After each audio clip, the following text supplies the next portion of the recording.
tempat minum udah nggak perlu lagi kita ambil, kita isi, kita ganti. Kita tinggal kontrol untuk tangki yang di ujung sana. Untuk tempat pakan kita sistem di luar pakai pipa paralon rekan-rekan. Cuma yang jadi kendala sekarang adalah tempat bertelur rekan-rekan. Jadi tempat bertelur kandang saya ini masih di dalam rencananya. Ke depan saya mau bikin tempat bertelurnya itu adalah keluar rekan-rekan.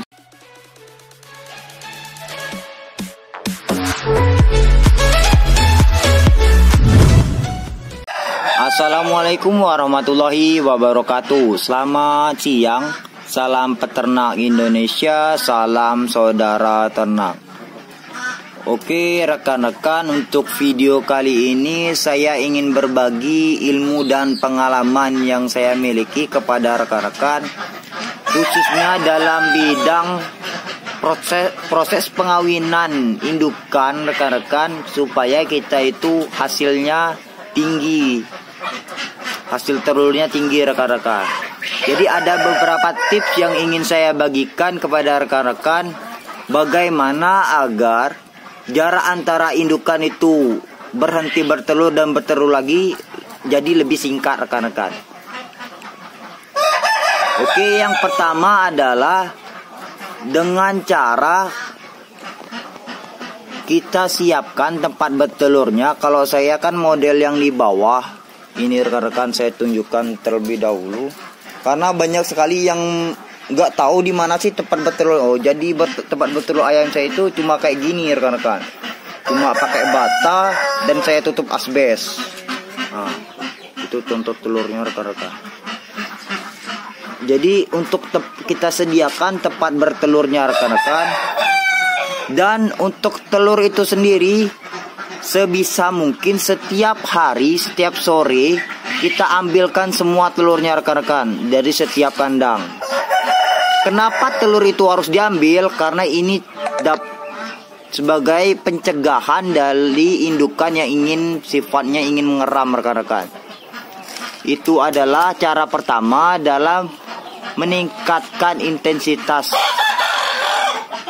tinggi telurnya dan menghilangkan sifat ngeram dari indukan kita rekan-rekan.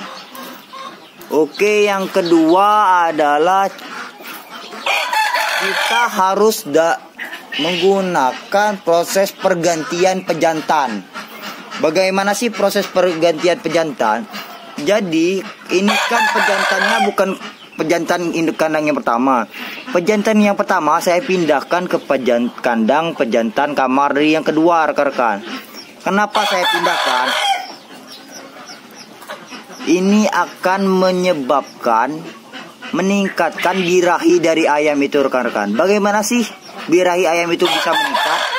Cuma dengan pergantian kandang. Karena kalau pejantan itu ini kan 1:5 misalnya. 1:5, pejantannya setiap hari itu terus. Kan pejantannya itu sudah terbiasa ngeliat betinanya. Jadi itu akan menurunkan sifat birahi untuk pengawinan pejantannya rekan-rekan. Jadi dengan mengakalinya adalah kita pindahkan, kita tukar pejantannya dengan yang ada di kamar sebelah. Ini kan kamar pertama, kamar kedua, kamar ketiga, kamar 4, kamar kelima, kamar ke-6, kamar ke-7. Jadi pergantian ini saya lakukan biasanya setiap 2 bulan sekali rekan-rekan. Jadi pejantan yang ada di kamar pertama saya pindahkan ke kamar kedua, yang kedua saya pindahkan ke 3, yang 3 saya pindahkan ke 4, yang 4 saya pindahkan ke pertama rekan-rekan. Karena ini kan kandang yang kiri ini adalah perbandingannya 1 bejantan dan 5-6 betina rekan-rekan.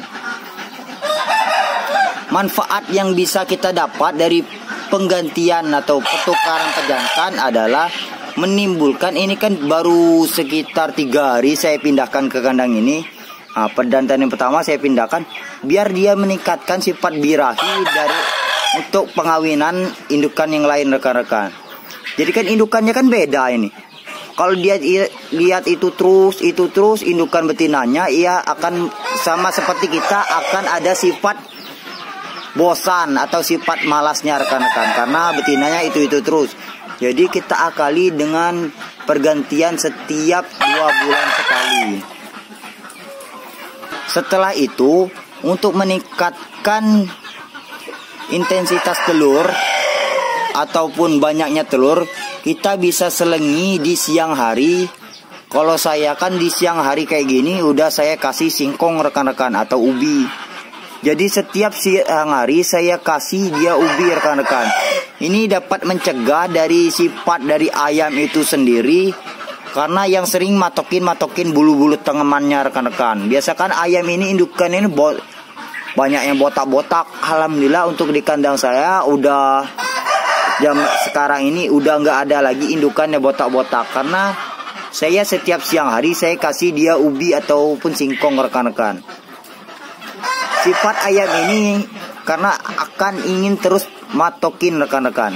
Jadi kalau kita ada ubi kayak gini kan dia kan ada patokannya dan perutnya pun agak terisi. Snack siangnya, kalau saya biasanya sebut snack siangnya ini akan mengajal perutnya sampai sore hari, karena pemberian pakan kita 2 kali sehari, di pagi dan sore hari rekan-rekan.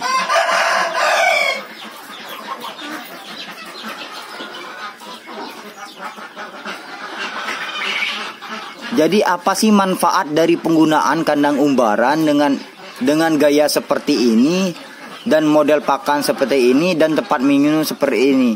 Ini semua akan mempermudahkan kita dalam pengurusannya rekan-rekan.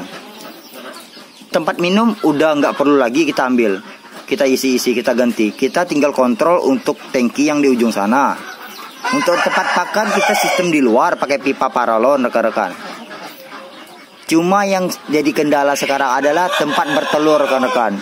Jadi tempat bertelur kandang saya ini masih di dalam rencananya. Ke depan saya mau bikin tempat bertelurnya itu adalah keluar rekan-rekan. Keluar sini. Jadi ayamnya bertelur sini, saya tinggal buka di sini. Nah, itu yang ingin saya inspirasi, dari mana idenya, dari mana saya coba kreasikan nanti. Jadi nggak perlu lagi kita masuk ke kandang, kita cuma masuk ke kandang itu dalam proses pembersihan kandang rekan-rekan. Nah, ini kan indukan yang dari pejantan yang pertama, kandang pertama itu si jambul rekan-rekan. Yang di kandang kedua saya pindahkan ke sini. Nah, ini kan kemarin di ujung, saya pindahkan ke sini. Nah, itu di ujung. Jadi pergantian itu harus kita lakukan. Ini udah 2, kalau kandang ini udah 2 pindah, 2 ke sini, 2 ke sini. Nggak bisa kita lakukan satu-satu rekan-rekan. Karena pejantan yang ini 2 putih sama merah ini udah sepaket, dan pejantan 2 ini sudah sepaket. Kalau kita pisahkan satu-satu, dia akan berantem, yakinkan pada saya rekan-rekan. Ini sudah saya setel, jadi 2 ini kalau pindah, 2 ini ke sini, 2 itu ke situ rekan-rekan. Ini nggak bisa kita pindahkan satu-satu rekan-rekan untuk pejantannya. Jadi yang mau bertanya juga di mana sih tempat bertelurnya. Jadi saya tunjukkan rekan-rekan. Itu tempat betul untuk kandang ayam saya. Di bawah juga sama seperti kandang yang pertama tadi. Untuk di sini tinggal saya diisi di sini, di bawah juga. Jadi banyak sekali yang melihat mana sih tempat bertelurnya pas, Mas. Jadi untuk tempat bertelurnya saya kasih simpel saja, kayak di ujung sana tempat bertelurnya. Untuk kandang pertama udah tadi di ujung situ. Untuk kandang kedua kita kasih di sini. Untuk kandang ketiga kita kasih di situ rekan-rekan. Jadi untuk tempat bertelurnya lebih simpel dan nggak perlu banyak biaya. Cuma saya pakai bataku rekan-rekan, dan saya kasih asbes bekas di atasnya rekan-rekan. Penggunaan ini tempat bertelur seperti ini ada juga pengalaman yang sudah saya alami. Saya sudah pernah buat bertelur itu yang saya gantung di atas rekan-rekan, gantung di tengah. Tahu-taunya dia tidur di situ dan berakin di situ rekan-rekan. Jadi malah itu akan menyebabkan penyakit karena kotorannya nyangkut-nyangkut di tempat bertelurnya. Jadi saya pikir gimana untuk mengakalinya, saya kasih tempat kayak gini di bawah. Jadi dia nggak mungkin tidur di atas ini, dia kan ada tenggeran yang lebih tinggi. Jadi dia tidur di tenggeran lebih tinggi rekan-rekan. Oke rekan-rekan, sekian untuk video kali ini.